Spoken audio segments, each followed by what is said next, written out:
Remarks today, and I've drafted them out. I'd ask that they be available for the record, but I'm going to actually summarize them, so maybe both can be kept as part of the record. I'll submit them in that way. Objection. Thank you. It is said that politics is the art of the possible, and I'm afraid that over time, someone might argue that politics has become the art of confusion.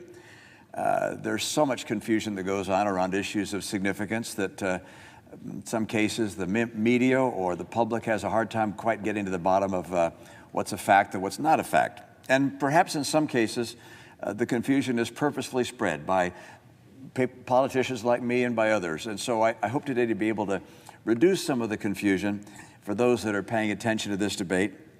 And I'll begin by focusing on some things that I think we can pretty much all agree on. The first is that we as a nation need to invest in our infrastructure. Our highways are often in disrepair. In many places, people spend way too long getting to and from work. People in business that are shipping goods from one place to another find that they get stuck in traffic for long periods of time. That hurts our economy. It makes it difficult for us to be competitive globally. I think we mostly can agree with that. Bridges as well. We've got our structural engineers that say that literally thousands of bridges across this country are in disrepair. Some are in such bad repair that trucks have to go to long distance routes to avoid those bridges that are so damaged. We need also to make an investment in our rail. For some time, I lived in the Northeast. People travel from Boston to New York and New York to Washington and so forth on Amtrak, and in many cases it takes almost as long to get along those places on Amtrak as it would be to drive because the rail is in such disrepair and because we compete on that, passengers compete on that rail with freight, and so we need to upgrade our rail system.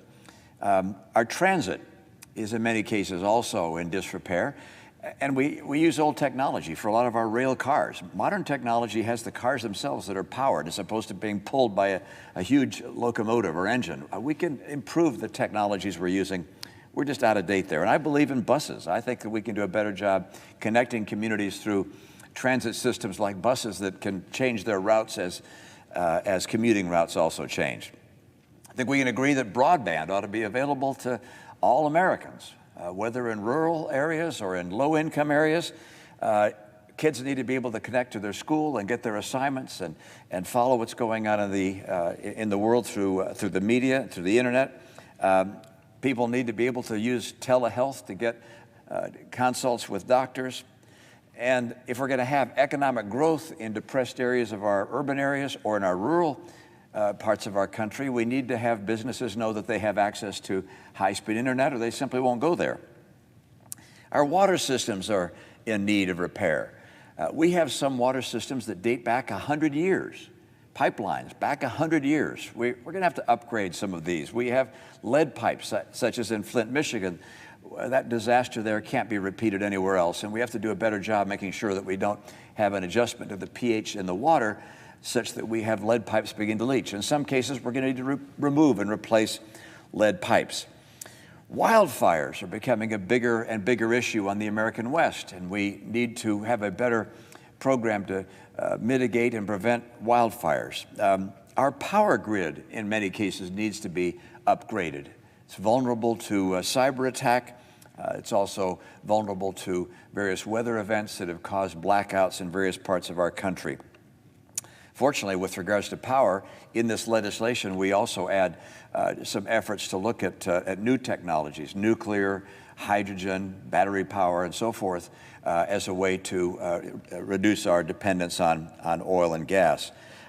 Permitting reform. I think we also recognize that sometimes it takes us way too long for projects to get underway, and that adds to cost, and it's frustrating to consumers as well. All these elements and more are addressed in this bipartisan infrastructure agreement that's before the Senate right now. That's what this bill is all about, addressing those infrastructure needs. I would note that this is not a partisan issue.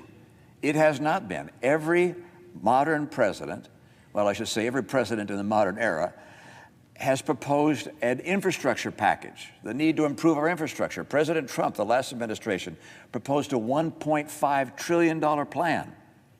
Now, the bipartisan proposal is $550 billion, about 1/3 of President Trump's proposal. Now, again, confusion sometimes reigns here because we hear all sorts of numbers, but this is $550 billion above what we normally spend. So if you add in what we normally spend, that gets you to the higher number of about $1 trillion. People talk about that, but that's a different matter. That's the normal run rate over the 5 years. If you add that to the $550 billion, you get almost $1 trillion. There's confusion also about how many pages there are. I mean, the reality is, yeah, there are 2,700 pages in this bill. And I think the public says, how in the world can anyone possibly read something like that and keep up with it? Well, as the presiding officer knows, about 2,000 pages of this were already passed by the various committees of jurisdiction. And some of the people that are most vocal criticizing these 2,700 pages to read, they've had access to those 2,000 pages or portions of them already because they're on the committees that pass them. And of course, in addition to the 2,000 pages, there are other pages that have been written and are before committees to consider. Something else I'd note, and that is, in addition to not having raised taxes to pay for this $550 billion infrastructure program, this bill is paid for. The Congressional Budget Office has scored about 1/2 of it as being paid for under their rules.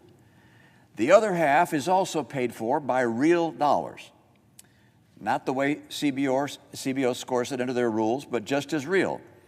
Sometimes, for instance, a pile of funding, a pile of cash, has been previously allocated and not used. And so it goes back to the Treasury, and the CBO says, well, we can't score that because it's already been appropriated once. I understand that, but it's real dollars. And you might say, well, why don't we just let it go back to the Treasury and reduce the deficit? Let me tell you something. That'll never happen because our Democrat friends are planning on putting in place a $3.5 trillion bill of their own, which would surely grab all of that money and everything else that comes along. So it's not going to go back into the accounts of the federal government to reduce the Treasury, to reduce the deficit and the debt. It's instead going to be used on the spending spree that my colleagues across the aisle are planning on carrying out soon. I affectionately call that $3.5 trillion spending spree the blue whale. It's very, very large, the largest. It's soft and it's blue, but ours is going to be used for real hard infrastructure. Of course, it's about 1/7 the size of the blue whale, and I might call it the roadrunner by comparison. Now, I recognize that there's been some criticism of this bill, and it's not without faults. It was, after all, the product of work by Republicans and Democrats. 10 of us were tasked by our group of 22 to see if we could come up with something. And to get Republicans and Democrats to agree to something together means that there's some things we like better and some things my colleagues across the aisle like better. There's some things, if it were just up to Republicans, we wouldn't have in there. And my guess is there's some things, if it were just up to Democrats, they wouldn't have in there. But it was, after all, a meeting of people from both parties to find something that could actually get a bill done. Because as the presiding officer knows, we've had several presidents try and get a bill done, and it's never gotten across the finish line. So this was an effort to say, let's break the logjam and get something actually accomplished so we can deal with the infrastructure challenges that we virtually all agree America faces. Now, criticism is expected, and I note criticism is also pretty easy. Anytime you have a bill that's worked out by compromise between two sides, why, the side that looks at the other side's work is going to criticize it. And I can point at all the things I don't like about the bill. I won't waste anyone's time doing that. I do ask my colleagues, okay, if you don't like this bill, what bill do you like instead? What would you do instead? President Trump's $1.5 trillion bill? How would you pay for that one? What would you spend that money on? because ours is 1/3 the size of that proposal. So one can stop and say, what would you do instead? I know some people would say, well, nothing at all. We don't want to spend any money at all. No bill. Let's not spend $1 in infrastructure. That's, I'm afraid, not an option in reality, because we have two options. One is to accept the bipartisan work of our respective colleagues, and the other is just to say, hey, because the Democrats have the House and the Senate and the White House, just let them do it all by themselves, without any Republican input at all.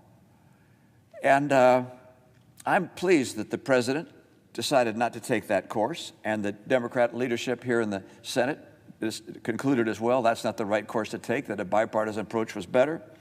But let me note that if the option were taken to have a Democrat-only bill, my estimate is that it would cost about $500 billion more than our $550 billion bill, that it would expand union rights through Davis-Bacon with prevailing wages on areas where it's not currently existent. There'd be more money going into things like transit and Amtrak, more money for lead pipes, more money for administrative costs. We hold administrative costs down to 3% of this bill. There were many efforts to try and raise that as high as 10%. That would mean tens of thousands of new federal government employees. We held it down to 3%. That, in my opinion, would change if it were simply a partisan one-party bill. We made some of these funding efforts into loan programs where states or people who would take advantage of the funding would ultimately pay them back. My guess is if it were a bill that did not have our input, some of those would be transferred into grants. Now, there's another criticism that gets raised, and that's that this bipartisan agreement and the bill before us is just a gateway to the blue whale, that this is going to open the door to the $3.5 trillion plan that the president has proposed. I don't really follow that one terribly well, that argument, because obviously if there's no agreement on this legislation, if it doesn't pass or if the House blows it up in some way, why then this effort, the hard infrastructure effort, will just be added to the blue whale, to the $3.5 trillion. That's going to get done anyway, and this would become part of that. So there's going to be an effort to pass a blue whale one way or the other. I hope that doesn't pass, by the way, but this is not just going to go, this is not a gateway to anything, but a gateway to better roads, better bridges, better water, better broadband into rural communities, and a better economic vitality for our country. Now, I do admit that I do understand and appreciate the argument that's being made, one criticism that's being made against this bill by some in my party, which is by being in favor of this legislation for $550 billion, we're going to confuse the voters, and they're going to think that we're also all just part of this big blue whale thing. We're spending $550, and my colleagues across the aisle want to spend $3.5 trillion, and it's all this one big, massive spending mess, and it's going to be hard for the voters to understand the difference, and we're going to get blamed for the whole mess. I subscribe to what Lindsey Graham said. He said, I think we can make it pretty clear to our voters that we love one and we hate the other. That's what my Republican colleagues would hopefully say. That's the way I feel. I love one, I hate the other. But I happen to feel that this is not so much a matter of confusion as a matter of recognition of what's right for America. Because by being for this bill, even though there is a risk of some confusion, we do save about $500 billion for the American people and reduce the deficit over time by about $500 billion. We do restrict Davis-Bacon from being expanded into areas where it's not now. We do hold down some of the transit spending and the Amtrak spending. We hold down administrative costs and the number of federal employees that are going to be hired for these programs. So, in my opinion, we have to put aside sometimes the politics for what's absolutely right for America. I'm sure some people are a little disturbed when they see headlines that say, oh, this bipartisan effort would look like a win for Biden. Well, it's a win for Republicans, and it's a win for Biden, it's a win for Democrats, it's a win for the Senate to say we can work together, that we've been able to overcome partisan differences to do something that's right for America. Mr. President, I'm convinced that this is a win for America. I support this legislation. I'm proud to have been part of the effort to help draft it and negotiate it. I admire and respect my colleagues on both sides of the aisle that have worked on this legislation. We calculated just the other day that we had had over 50 meetings amongst that group of individuals, just ones that I attended, over the last several months in preparation for this bill. It is not a slap-together effort. It was carefully considered. It was drawn upon and built upon legislation already passed by committees, overwhelmingly, time and time again, wherever we could. And I certainly hope that the senators from both sides of the aisle will join together in passing this legislation, sending it to the House, that the House will address it in a way that's consistent with what we have agreed to, and we can send it to the President and help America finally get its infrastructure in order. Thank you, Mr. President. And I suspect the absence